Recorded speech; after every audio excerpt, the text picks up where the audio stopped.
This is no longer a humanitarian crisis.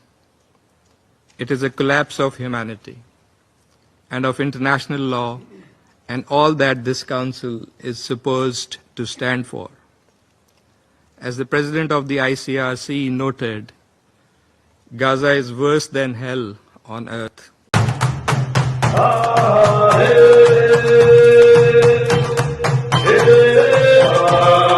This is Adaka Africa, bringing you the latest. Thank you, Madam President. It is a sad day,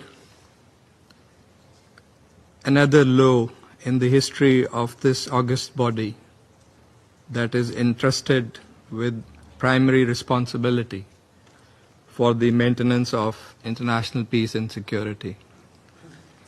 Pakistan deeply regrets the failure of this Council to adopt the draft resolution tabled by the 10 elected members, and which was an effort to address one of the most grave and sustained humanitarian catastrophes of our time. Once again, the elected members have shown that they are here, ready and willing to fully assume the responsibilities that have been entrusted to them by being members of this Council on behalf of the general membership. Madam President, we are appalled that this Council once again stands immobilized in the face of mass suffering, atrocity, and unfolding tragedy. The veto cast today sends an extremely dangerous message that the lives of over 2 million Palestinians, besieged, starved, and relentlessly bombarded, are dispensable. This will remain not only a moral stain on the conscience of this Council, but a fateful moment of political abdication that will reverberate for generations. We have heard yet again the familiar refrain that this is not the right time and that space must be given to ongoing negotiations. But how much more space do we need? Space filled with rubble, graves, and the anguished cries of children. How much more time do we need? What amount of evidence do we need before we say enough and put to stop this barbarity and savagery perpetrated under a brutal occupation? While this Council deliberated and delayed, Gaza has been decimated. This is no longer a humanitarian crisis. It is a collapse of humanity and of international law and all that this Council is supposed to stand for. As the President of the ICRC noted, Gaza is worse than hell on earth. Over 54,000 civilians have been killed, among them 28,000 women and girls, and 18,000 children. In the last 24 hours alone, nearly 100 Palestinians have been killed and more than 400 wounded. Entire neighborhoods lie in ruin. Famine stalks the land. Disease and despair now spread more quickly than any aid can arrive. And while Gaza bleeds and this Council has been muzzled, the world has spoken. The International Court of Justice has issued binding provisional measures. The General Assembly has adopted numerous resolutions. The United Nations, humanitarian organizations, global civil society, people on the streets across the world, and increasingly voices from within Israel itself have recognized that what is unfolding is not merely war, but the systematic destruction of a people. War crimes, genocide. Madam President, In one of the most chilling developments, Palestinian civilians have been shot and killed while attempting to access food. And we think that to kill innocent civilians for seeking bread and water is not only a war crime, it is a tragic indictment of a system that criminalizes survival and militarizes humanitarian aid in flagrant violation of international humanitarian law. Aid dropped from the sky or delivered under armed escort is not a solution. It is a spectacle. And to defend these arrangements is not pragmatism. It is a moral failure. It is totally unacceptable.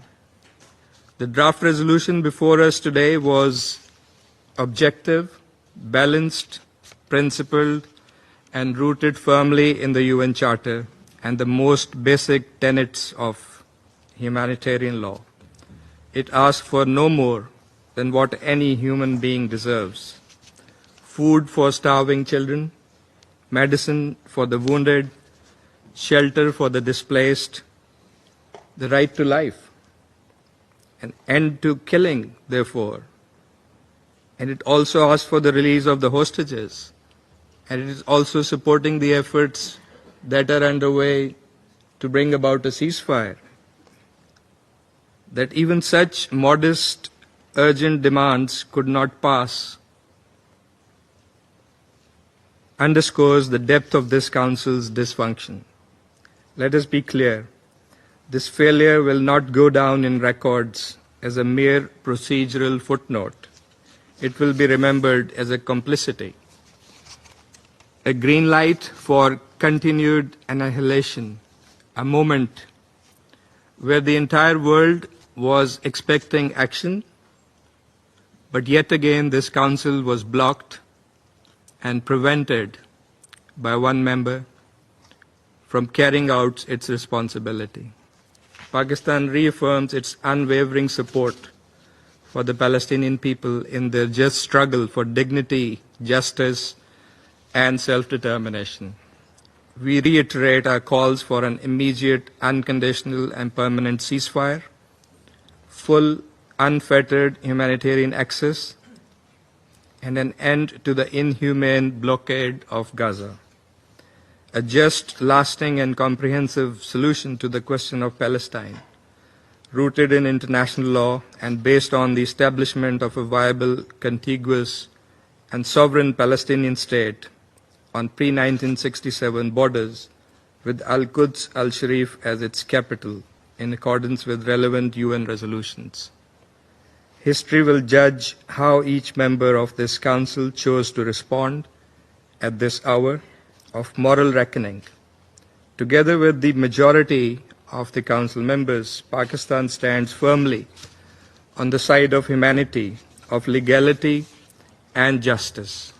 We urge the holdouts to do the same before Gaza becomes not only a wound on the world's conscience, but a permanent scar on the credibility of this Council. And President, but we don't end here. We are not going to lay idle. We are going to continue and redouble our efforts for the cause of peace in line with our responsibility as responsible member of this Council. We will continue to call for accountability and an end to impunity that Israel, the occupying power, continues to enjoy. We shall continue to recall and remind that the root cause of the problem, the challenges confronting the region, is the decades-long illegal Israeli occupation of the Arab lands, including the occupied Palestinian territories. The way forward, in our view, is in addressing and tackling that root cause head-on. That is by ending the occupation. It is not by mercilessly and mindlessly killing the Palestinians, who are the oppressed people in this case. or by making them starve, or by trying to evict them from their lands, or by suppressing their voice, or by denying them their legitimate and internationally recognized right to self-determination. Because we know that that's not going to work. For the brave, dignified, and resilient people of Palestine are not going to give up. They are not going to give up their right, and they are not alone. The entire international community is on their side. That support is going to be evident later this month at the General Assembly, not this Council, but at the General Assembly, where the international conference, the high-level conference on Palestine and the two-state solution is going to be held. And we are certain that it will be a resounding call for the Palestinian rights and irreversible path to two-state solution and Palestinian statehood and full membership of the United Nations. We shall revert to the Council as and when required, as has been said by the distinguished representative of Algeria, and we expect that the Council will shoulder its responsibility towards Palestine and in the interest of maintaining peace and security in the Middle East. I thank you. Can I give the floor now to the representative of China? Madam Chair, at the outset, let me congratulate Guyana on assuming the presidency of the Security Council this month, and Greece on successfully completing presidency of the Council last month. China is deeply disappointed by the result of today's vote. The draft resolution on the humanitarian situation in Gaza tabled by the E10 of the Security Council clearly calls for an immediate and permanent ceasefire in Gaza and lifting of the blockade on humanitarian supplies therein. These are the most pressing demands of the people in Gaza who are struggling amidst death and despair, and they reflect the overwhelming voice of the international community. The United States has once again abused its veto power, extinguishing the glimmer of hope for the people of Gaza and ruthlessly continuing to leave over 2 million people in darkness. It must face questioning from the international community. People cannot help but ask, where is fairness and justice? For more than 600 days, over 54,000 people in Gaza have lost their lives. Israel continues to escalate its offensive and blockade, turning Gaza into a living hell. Innocent civilians are killed in the conflict every day, while a large portion of the population is on the brink of famine. The United Nations has clearly pointed out that the aid delivery mechanism promoted by the U.S. and Israel violates the principles of impartiality, independence, and neutrality. Recently, there have been repeated incidents of civilian casualties near distribution sites, and this mechanism has even become a death trap. The brutal facts have clearly shown that military means are not the solution. This conflict has long exceeded the limits of a hostage rescue operation. Israel must immediately cease military operations and fully restore access for humanitarian supplies. People cannot help but ask, where is the international rule of law? Since the outbreak of the conflict, we have witnessed the weaponization of humanitarian aid, the targeting of civilian infrastructure such as schools and hospitals, and the ruthless killing of journalists and humanitarian workers. Israel's actions have crossed every red line of the international humanitarian law and seriously violated Security Council and General Assembly resolutions, as well as the provisional measures ordered by the ICJ. Yet, due to the shielding by one country, these violations have not been stopped or held accountable. Observing international humanitarian law is an obligation all parties must fulfill. It is not optional. Any double standards or selective application will only erode the foundation of international rule of law and must be firmly rejected. People cannot help but ask, where is the authority of the Security Council? As the primary body responsible for maintaining international peace and security, the Council has been striving to achieve a ceasefire in Gaza and has long reached overwhelming consensus on ceasefire and humanitarian issues.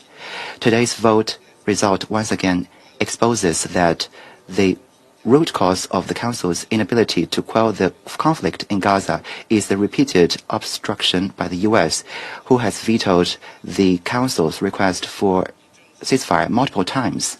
And because of its shielding of Israel, several resolutions adopted by the Council have not been effectively implemented. Claims that Security Council action would interfere with diplomatic efforts are completely untenable. As long as diplomatic efforts are genuinely aimed at peace, the actions of the Council will only provide strong support. Madam President, the international community will never cease its efforts to pursue fairness and justice, uphold the international rule of law, and safeguard the authority of the Council. A veto by a single permanent member cannot stop the march toward peace. We urge the U.S. to face up to its responsibilities as a permanent Council member, abandon political calculations, and adopt a just and responsible attitude in supporting the Council to take all necessary actions. China stands ready to work with the international community to help end the conflict in Gaza, alleviate the humanitarian disaster, implement the two-state solution, and ultimately achieve a comprehensive, just, and lasting solution of the Palestinian question. Thank you, Madam President. China for his statement, and I now give the floor to the representative of the Russian Federation.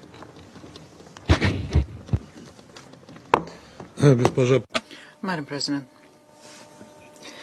we thank the elected members of the Council for the courage they have shown in their efforts to advance a very timely and useful draft resolution on which we had a vote today. We note in particular that the sponsors managed to, in a very short time, prepare a draft of a genuinely balanced and strong document which is aimed at an immediate and unconditional ceasefire, the release of all hostages, and the lifting of the humanitarian blockade from Gaza. In current tragic circumstances, that is the bare minimum, or even we can call it the first aid kit that the international community has to provide in order to ease the suffering of peaceful Palestinians.